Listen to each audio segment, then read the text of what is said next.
You're with Julian on the Browno and Qatar and the corruption of the FIFA World Cup. Actually, I want to start with this because I'm seeing a lot of stuff online saying, how dare people go to Qatar and expect them to change their customs, go there and, respect their country. I'm sorry, but people aren't going there as a tourist. If you go to Qatar as a tourist, you respect their customs, their way of life. You've made that choice. Though people are saying, when in Rome, do as the Qataris do. This isn't. Qatar is in Rome here. Qatar bid for hosting the World Cup, understanding the culture is the World Cup, not them. They agreed to host it in a manner that was apparently better than anyone else could in keeping the culture of the World Cup. This isn't tourists going to Qatar out of choice. They are going to the World Cup. It's Qatar that needs to observe the culture of the World Cup, not us that needs to observe the culture of Qatar. You don't have to bid for the World Cup. They chose to. And as we found out, they lied about it in many ways to get it. So it's rubbish to say that people going there should observe their customs because they've got no choice. They're going to see the World Cup and they were forced to go to Qatar, who made it very apparent during the bidding process that they would host what is actually historically a Western cultural event. It's an English game. Say what you want about it being a global game. It originated in England. FIFA initially was just European. Belgium, Denmark, France, Germany, the Netherlands, Spain, Sweden and Switzerland in 1904 was set up FIFA. They set up FIFA to oversee the international competition between those nations. England didn't want a bar of any of the international stuff. They basically ignored the rest of the world. So for about 80 years, the World Cup was Latin America, North America, and then Central America and Europe. It was a Western thing. So to say that, if a country bids for it, that it has to change, it's the country bidding for it that has to change. It's a global event and it has Western-centric roots. It's only since 1982 they expanded it to 24 teams. Up until then, only occasionally countries like North Korea, Egypt, read up on the 1930 World Cup. It's a doozy. Egypt missed their boat and actually sent a telegram saying that they couldn't get there and they didn't go. And again in 98 it expanded to 32 teams. That brought in a lot of South Asian countries, the Middle East and African nations that wouldn't have got there any other way. The World Cup belongs to the fans. It doesn't belong to Qatar. It's not theirs. And it isn't FIFA's. They have just got themselves in a position of power that needs to be stripped from them because of the level of corruption involved. The Sepp Blatter era has become synonymous with embedded corruption. The year that Qatar won it, they gave it out to Russia and Qatar because they thought that giving it to Qatar at the same time as Russia would kind of hide the fact that it was ridiculous to give it to such a small nation in the Middle East that couldn't even hold it at the right time of year. So they just handed it over. Going into the vote, England had secured enough votes to host the World Cup. They've not held a World Cup for, it will be over 60 years, and they invented the game. They had all the infrastructure in place. They had a perfect geographical location to many of the teams involved, and they could host it at the right time of year. They've got a massive footballing heritage. They were told they had enough votes going in. Behind the scenes, corruption enabled another country to get it. The Sepp Blatter era is synonymous with corruption. FIFA have completely destroyed any sort of integrity that the World Cup has. I mean, they say it's about spreading the game, and I can understand that in somewhere like South Africa, or if they held it in somewhere like India, maybe. But there's no spreading the game in Qatar. There's no justification for holding it there. It's a few million people. It's never going to have a league. It's never going to benefit the population, of which virtually everyone is from overseas. So the population of Qatar is 3 million people, less than Sydney, where I'm in. Would Sydney host the World Cup? Actually, they've got a much more footballing tradition here than Qatar has or ever will have. But 88% of the population of Qatar are foreign workers. There is no possibility of football developing in Qatar other than getting one massive club. They will now probably buy a major club. They may even try and relocate that major club to Qatar and have one team that virtually no one in the country ever watches. 95% of the labour force in Qatar is foreign, migrant workers. The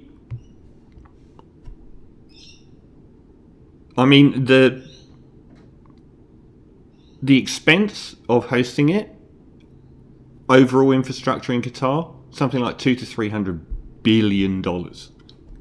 They've spent $6 billion on stadiums, but the rest of it is building infrastructure. They're trying to use it to become a new Dubai, I guess. Now, when you look at the Olympics, when you look at FIFA, the World Cup, when you look at the Eurovision Song Contest, they come out with this fluffy rhetoric about being human rights observers and being holier than thou and holistic. It is utter garbage. They wear their armbands, but they don't care.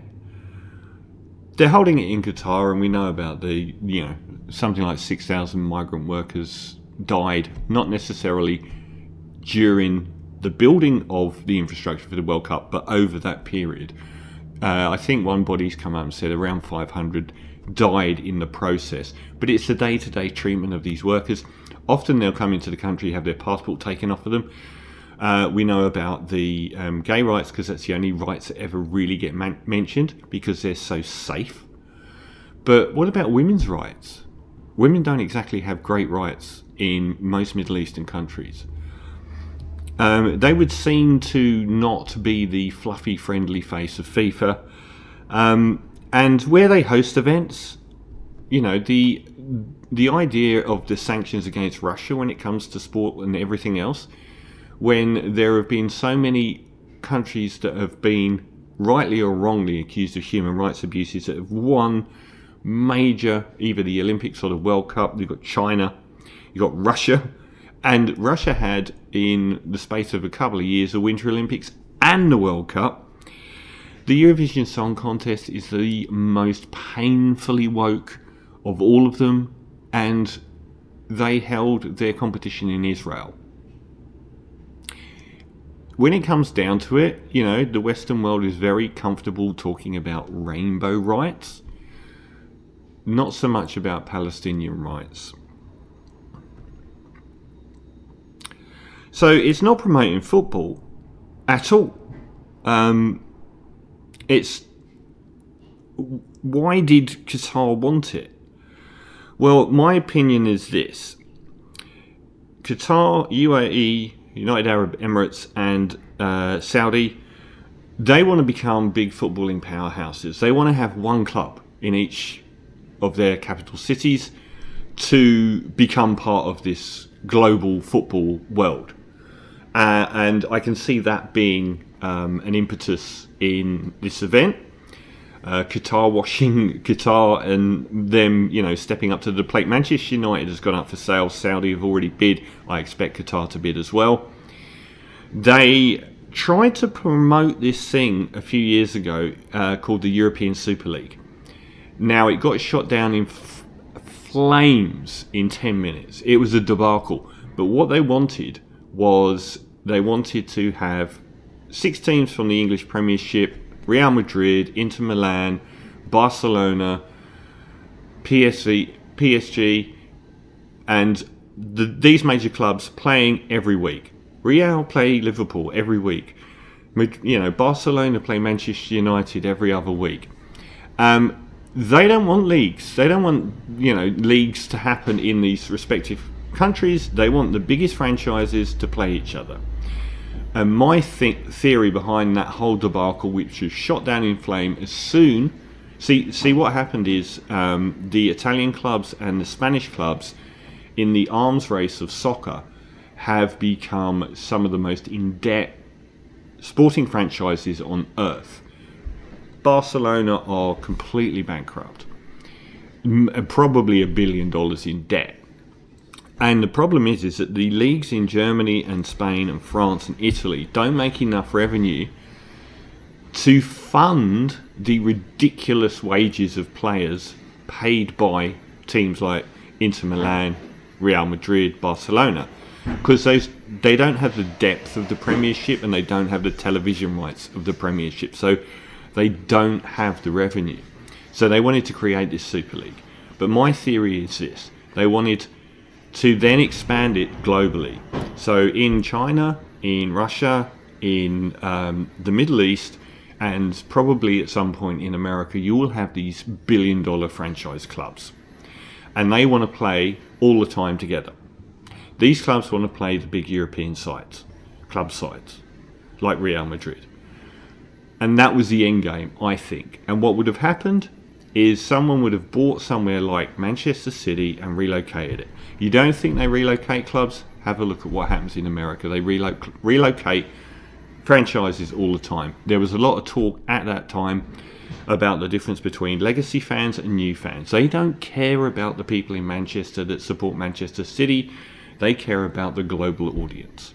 So that's one theory as to why Qatar wanted it. I think there's a fair amount of ego between the UAE, Saudi and Qatar as well. And the other thing is, if you're spending $200 billion on infrastructure as a result of hosting the World Cup, that's a lot of reasons. There are a lot of companies getting paid. I think that in general, there's two main reasons why the Olympics and the World Cup happen now. And the first one is that it costs billions of dollars. That money is paid for usually out of public coffers, and it goes into private ones for all the construction or organisation to the tune of $100 billion. Look at Russia. The Winter Olympics were then the most expensive that had ever been held, $60 billion. $8 billion went to one of Putin's great friends to build a very short train line under 20 kilometres long to go to this ski resort that held, I think, one event. Thanks for the vacuum. And that was Putin's mate that got paid for this train that is only going to be used during the Olympics, that wasn't even 20k long, that cost $8 billion. So there's that. The other thing, which is more controversial, is I think that a large part of it is so that they can go into the deprived but now very valuable parts of major cities like Rio, where poor people live, and bulldoze a lot. They even did that in London with the Olympics. I used to come from that area. I'm from East Ham. The Stratford area had a lot of housing that was council housing that was extremely good. People had lived there for generations, and they bulldozed a lot. And they promised, if you ever hear the term affordable housing, it is the most rubbish term ever used. They promised affordable housing would be given to the locals to make up for the demolition of council houses. So what did they build? They built $1 million apartments that are now owned by Qatar, who own something like 20% of the real estate in London.